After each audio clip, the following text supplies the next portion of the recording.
దేవుని యొద్దకు రండి, అప్పుడు ఆయన మీ యొద్దకు వచ్చును. యాకోబు రాసిన పత్రిక 4వ అధ్యాయం 8వ వచనం. ప్రియమైనటువంటి దేవుని పిల్లలారా, ఈ ఆదివారం దినాన ఎంతమంది దేవుని మందిరానికి వెళ్ళడానికి ఇష్టపడుతూ ఉన్నారు? ఎంతసేపు వాళ్ళ సొంత కార్యాలనే చూస్తున్నారు, కానీ దేవుని దగ్గరకు వెళ్ళాలి, ఆయన ఆరాధించాలి, ఆయన మందిరానికి వెళ్ళాలనేటువంటి ఆశ ఎవరికీ లేకుండా పోయింది. అయితే ఇక్కడ తెలియవలసినటువంటి మాట, దేవుని యొద్దకు నువ్వు వచ్చినట్లయితే అప్పుడు ఆయన నీ యొద్దకు వచ్చేటువంటి వాడిగా ఉన్నాడు.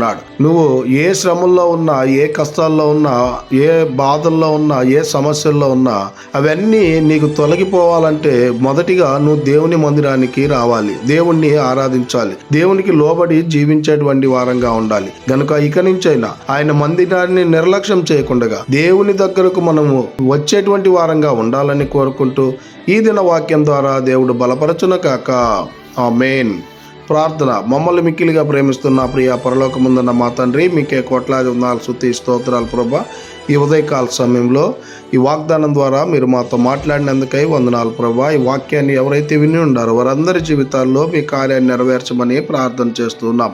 అవును తండ్రి, మీ వద్దకు రావడానికి ఏదో ఒక సాకు చెప్పుకొని రాలేకపోతున్నాం ప్రభా.